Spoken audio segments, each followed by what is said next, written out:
Senhor presidente, senhoras e senhores deputados. Em primeiro lugar, senhor presidente, prestar os devidos esclarecimentos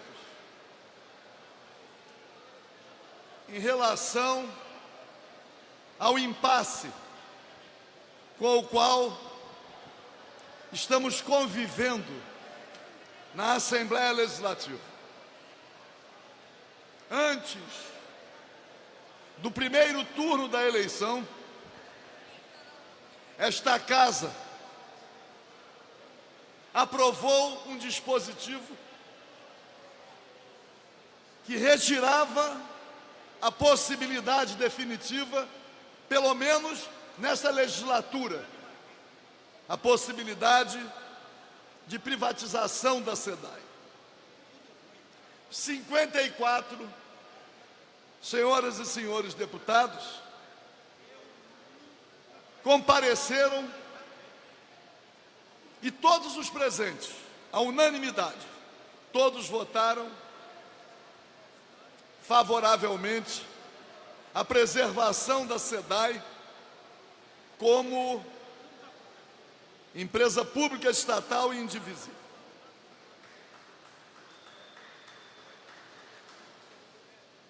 Era impossível prever que, passada a eleição, nos seus 2 turnos, com a eleição de um novo governo, que ficássemos submetidos a esse tipo de constrangimento. Porque, se no período que antecedeu a eleição, 54 deputados estaduais assumiram uma posição, como esperar que, passada a eleição, o posicionamento de uma parcela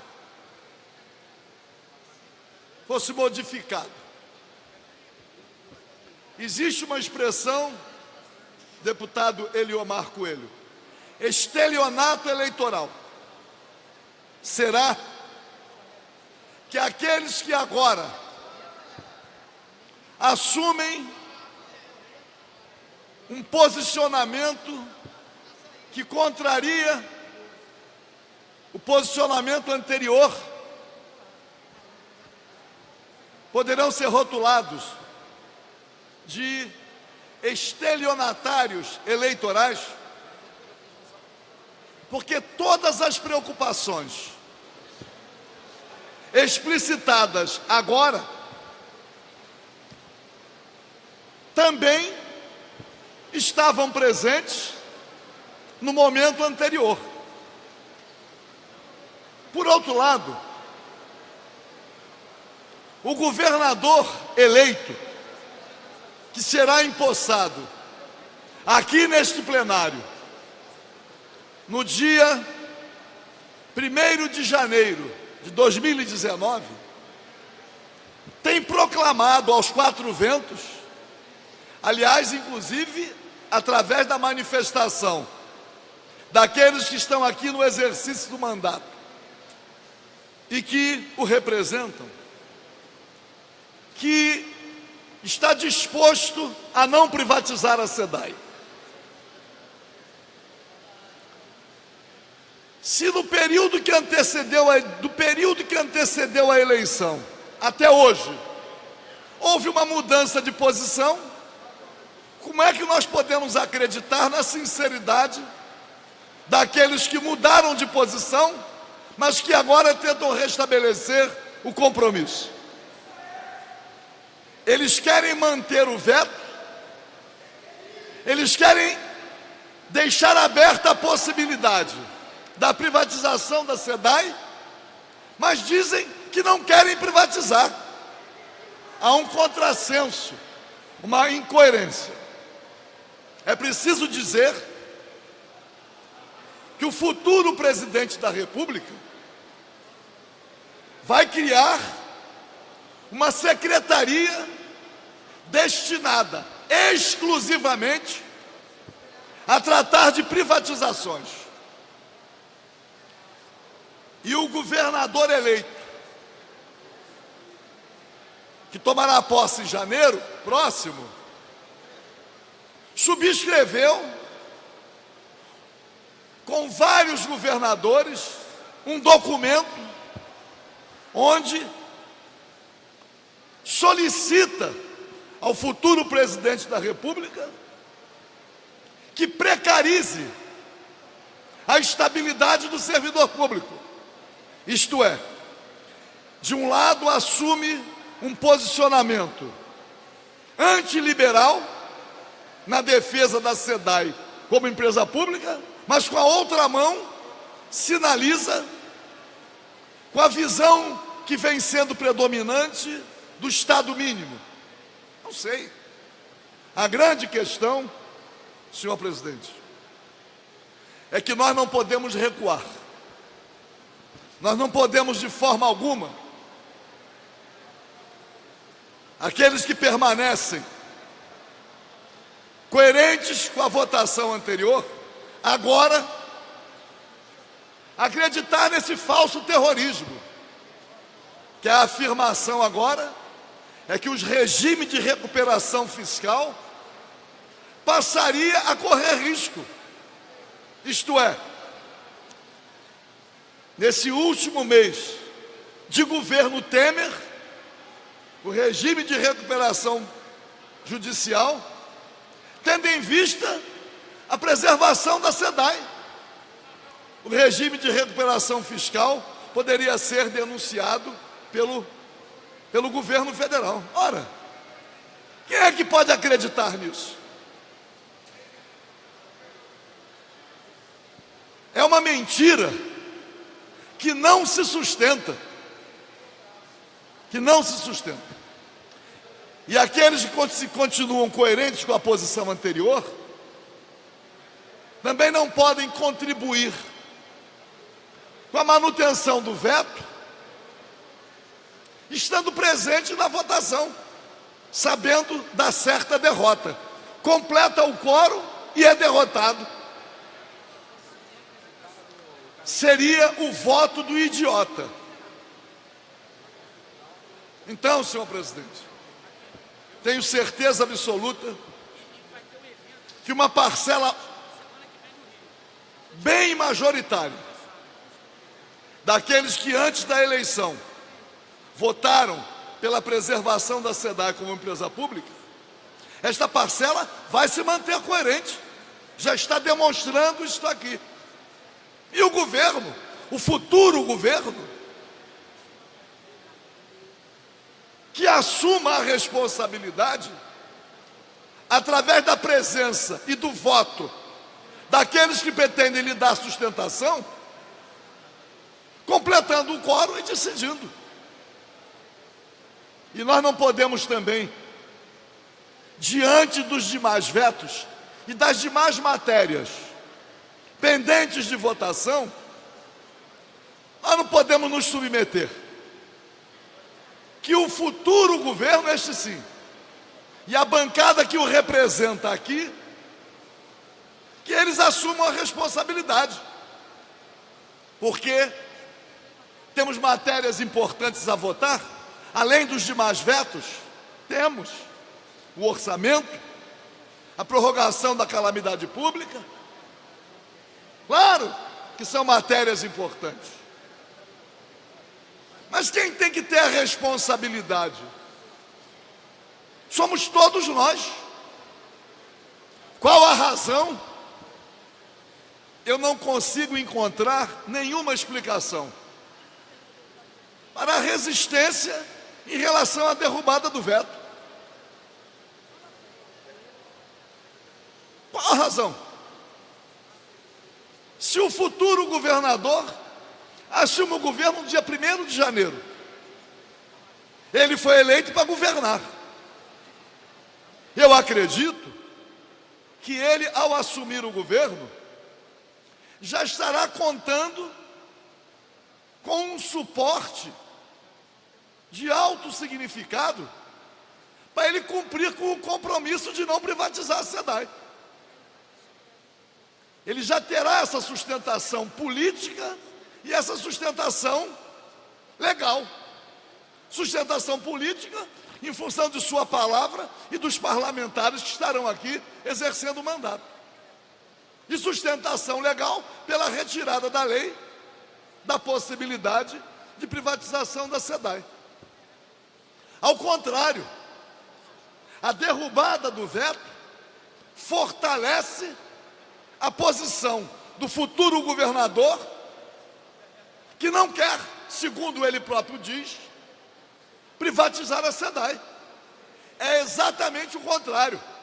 Manter o veto significa retirar do futuro governador uma força maior. É um equívoco. E, obviamente, em sendo um evidente equívoco, passa a ser suspeito. Porque ninguém pode deixar de reconhecer que a derrubada do veto, com a preservação da SEDAI como empresa pública, a impossibilidade ou a dificuldade maior para a privatização fortalece a posição do futuro governador.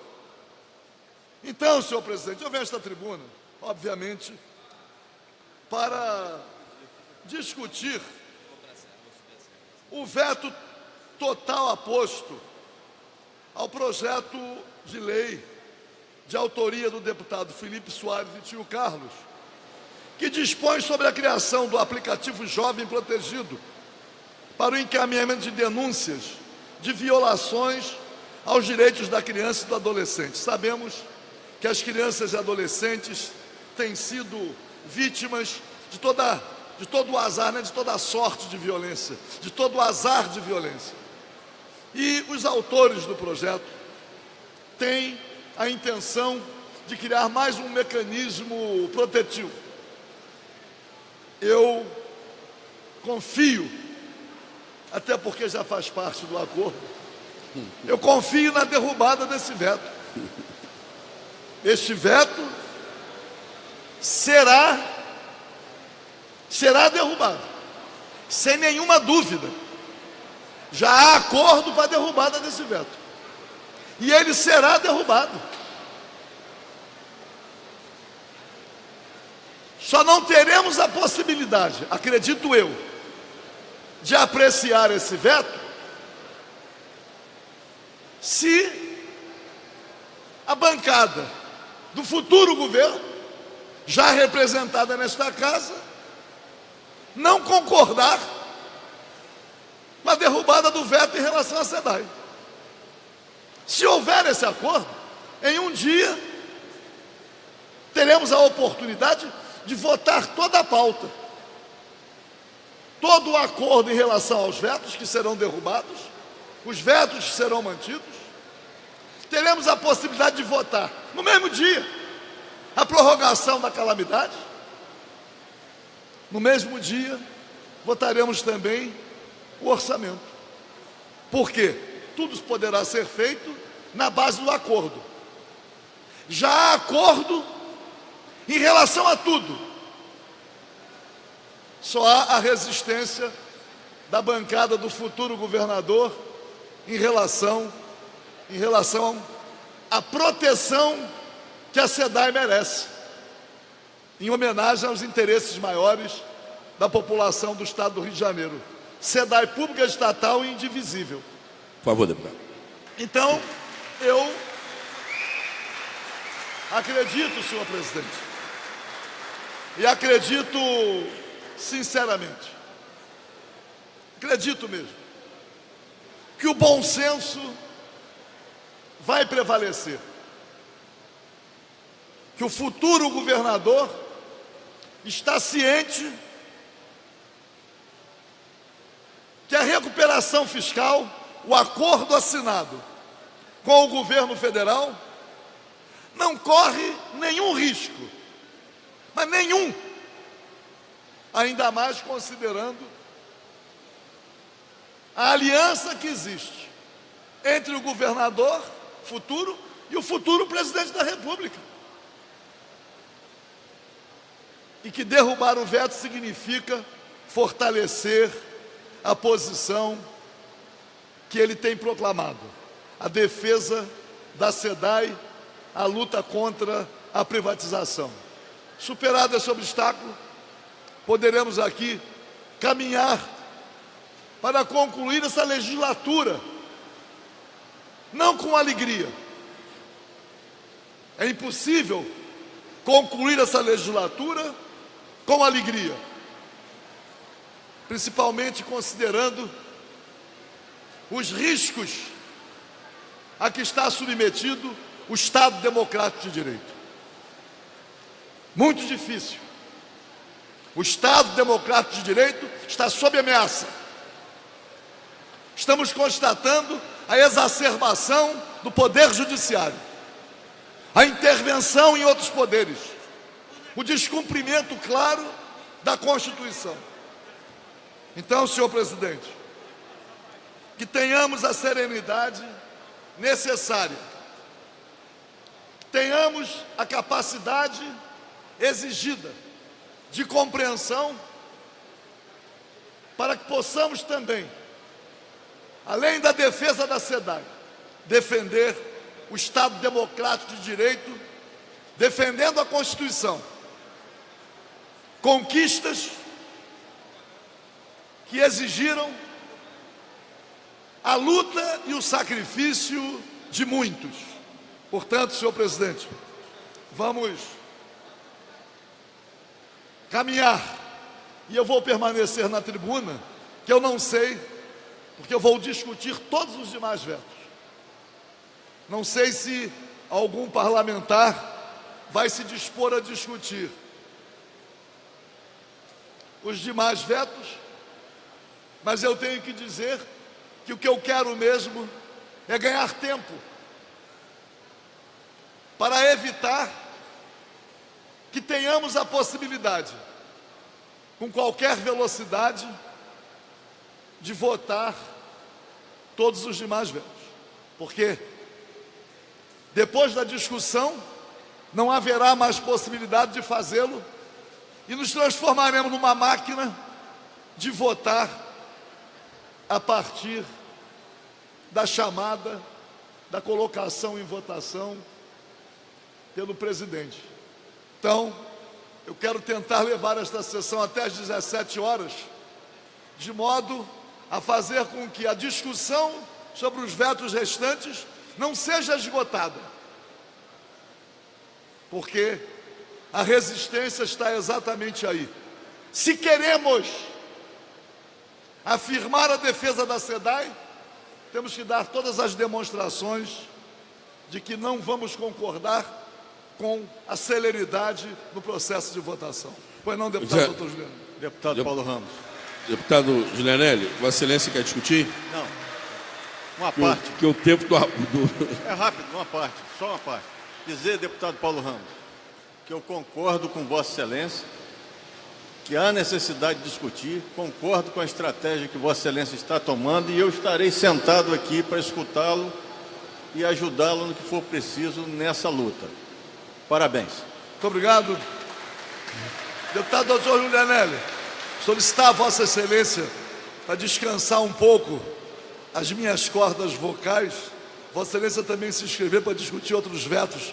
Convocar também o deputado Eliomar Coelho, os demais deputados presentes, porque estamos chegando às 16 horas e esta sessão vai até às 17. E é preciso ganhar tempo. Ganhar tempo. Cada bancada tem direito a discutir o veto através de um de seus representantes, representando o líder da bancada. Poderemos a cada veto ter 4, falando 7 minutos, e até ultrapassando um pouco o tempo, como já o fiz, para que nós possamos chegar às 17 horas sem esgotar a discussão de toda a pauta.